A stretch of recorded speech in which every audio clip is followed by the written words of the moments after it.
The people of Gaza only decided to break the siege, the walls of the concentration camp on October 7th.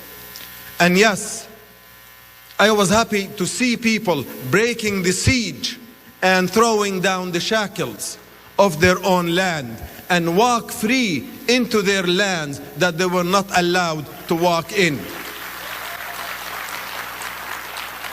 And yes, the people of Gaza have the right to self-defense. So that right there is video from a few weeks ago of Nihad Awad, National Executive Director of the Council on American Islamic Relations, that is being spread now thanks to the Middle East Media Research Institute, which is a Washington-based group that collects video and spreads it, that was founded by a veteran Israeli intelligence officer. The Biden administration is distancing themselves now from Awad. The right is trying to draw a link between the Biden administration and CAIR because back in May, there was a listening session on Islamophobia that one member of the organization was involved with. I believe it was Harris. But anyway, Awad is saying that that video has been selectively edited to remove the context. And we are going to read to you his remarks in relation to that. I will say that he has been very clear for a number of years about what he thinks about anti-Semitism and how civilians shouldn't be targeted and all of that. That said, the comments that were, even if they're clipped out, they did not seem to be well received even by the people in the room. There was very tepid, a little bit of applause. So saying that you celebrated it when people broke through, when the consequences of the breaking through was well over 1,000 people being murdered, you can understand why people are not responding well to those comments. That said, we're gonna get to his updated commentary in a second, but Francesca wanted to give you an opportunity to respond. I mean, I understand how it can be perceived as crass. He did not say, however, that he celebrated anyone killing anybody, right? He's talking about breaking the siege. Again, a 17-year siege of Gaza that has prevented before 18,000 people have been killed in this war by Israel. Before that, the 17-year siege, which prevented basic things like medicine, food aid, right? Like 80 to 90% of Gazans were already dependent on food aid, to say nothing of what's happening now. This is a massive distraction.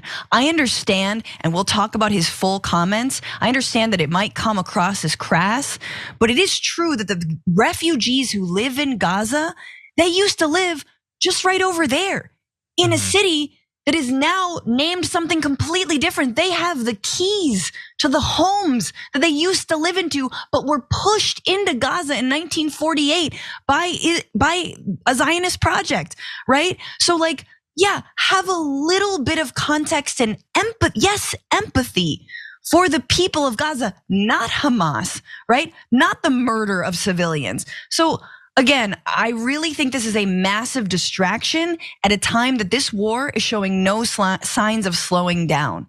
Yeah, look, if you're saying that it's a distraction, that's fine. And we're gonna get to general updates about what's going on in Gaza in just a moment. I would say everything that you said is accurate, except that those people who you're showing empathy to are not, they didn't do the breaking through.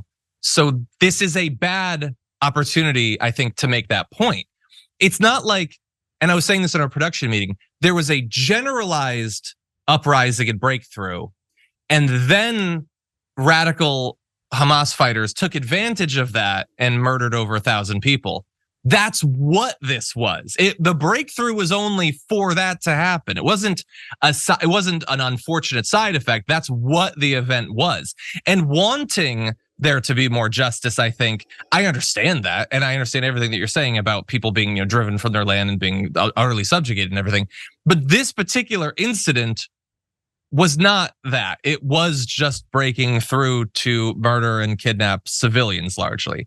You know what? But there were a lot of civilians who protested around this day in Gaza and before. Did we talk about that? No. We never talk about that. Why? Because it was nonviolent. Oh, whatever. So it's like now suddenly we're talking about it. I mean, it's just why, again, the grand flattening, the grand moral flattening between one of the most advanced militaries in the world that is systematically targeting civilians using AI, that is killing people based on the things that they tweet.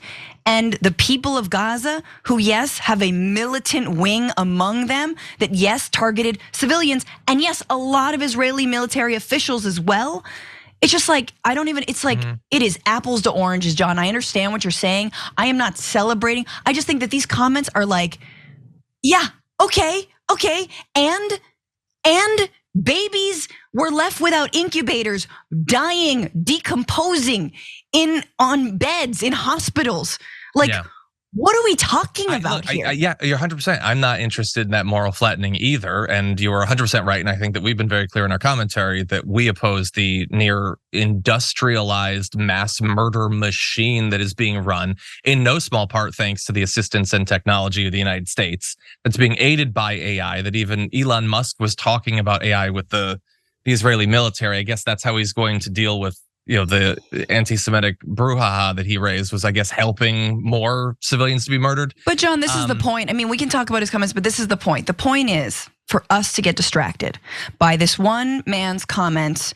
With Council on American Islamic Relations is an incredible organization who have faced down death threats for years and years and years. Some incredible people. They document the hate crimes against Muslim people in this country. They have done it for years, since 9/11. They are an admirable group. And so, sorry, one guy said a bad thing in a way that was taken out of context. Again, this is the point of distracting us and substituting and putting on equal footing words with actions. And they are not on equal footing. But let's continue. As a general point, I do agree with you. And I have no doubt that's why the video is being spread, is to attempt to distract. I would say I host a daily 90-minute show. I can do both. So I don't consider myself to be distracted. But I just want very fast give him an opportunity to say what he believes. He says that that's taken out of context. And by the way, these are his new comments. They're largely reflective of what he has said for literally years about civilians not being targeted and all that.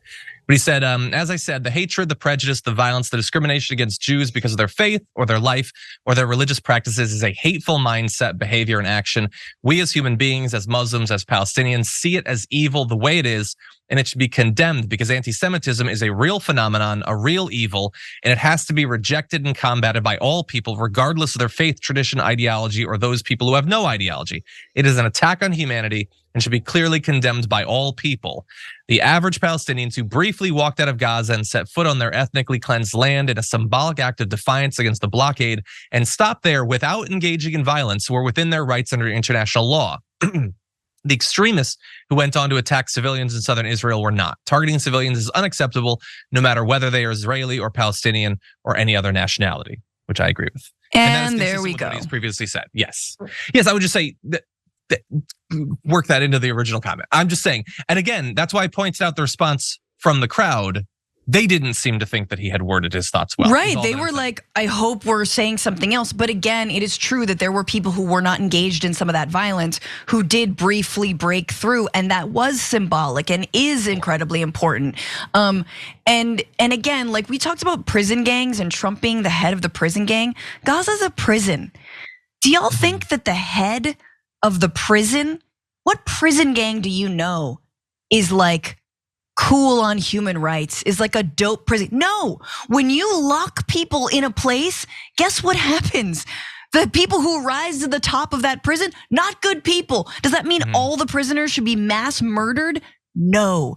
And we'll get into the Hamas stuff. I mean, it's an important question. I mean, I think this is a great conversation, John. That's why I'm glad you're doing this story, and I'm glad we're talking about it. And I know it's not an easy story to do. Yeah, well, and by the way, I think the analogy that you just made, wait until we get to this New York Times thing. I just want to briefly mention that a couple days ago, the US vetoed the UN resolution calling for a Gaza ceasefire. It's expected that there's going to be another effort this week. But just when I say, that this industrial mass murder machine is being aided by the United States, here's a great way that we do that. We tweet about wanting a pause and everything, and behind the scenes, we're saying all the right thing, but we literally stopped the resolution. So anyway, the UK, by the way, abstained. But I did want to just reference, and everyone should check this out in the New York Times. There's this article, Buying Quiet Inside the Israeli Plan That Propped Up Hamas. And it talks about, and I'd previously said that I think John Oliver did a great bit of coverage on this like a month ago, that there was this strategy that contemporaneous journalists were revealing by the Israeli government, including Netanyahu specifically, to keep Hamas strong. Not so strong that they could do October 7th, although that is what ended up happening, but they didn't think that's what was going to happen, but strong enough that it would stop some alternative, less radical power from rising up to govern and represent the Palestinian people. Yeah, it was effectively an idea that we can create a villain that we can demonize and they'll control everything, but surely it won't blow up in our face. And that looks really, really bad now in light of what's happened. Absolutely. And the last thing I'll say is that they did know that October 7th was happening. In fact, for a year, there was intelligence reports from the Israeli military that this plan was going to happen. The New York Times about a week ago detailed how specific Hamas was in terms of carrying out that plan that reflected the intelligence that Israel had gotten. And somehow, and for some reason, they didn't take it seriously, and now people are dead, and now 18,000 more in Gaza have been murdered. Exactly. Yeah, the Operation Jericho, which if people want to search, we have a video about that on our channel. Yeah, and so to continue your analogy, that's basically saying we're gonna create one dominant gang, and then they'll keep all the other gangs. No one will be able to like rise up and challenge them. That'll be fine. It won't cause any problems or whatever. And it's caused a lot of problems. And yeah, the total death toll for the conflict is now over 20,000, and obviously it is as disproportionately weighted towards Palestinian civilian deaths as every one of these conflicts has been going back decades and decades. And while we're going to talk about a lot of different stories in this, as Francesca said, don't allow like the talk about rhetoric and argument and all that to override the fact that thousands of lives are gone. They cannot be brought back. Many thousands, tens of thousands will be lost in the coming months, both from the immediate attacks as well as the collapse of the infrastructure of Gaza. That is all true. Those are the actual stakes in this. And those lives can be saved, and that it's not a done deal. And future lives can be saved, and people do not have to die, and the cycle of violence can end.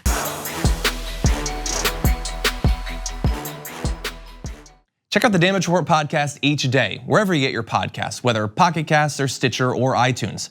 You can join me as I give you the news and stories you want, with a range of co-hosts and interview guests jumping in on the fun each day. Again, that's the Damage Report, wherever you get your podcasts. And if you get them at iTunes, don't forget to rate and review. Sometimes I'll read them live on the show.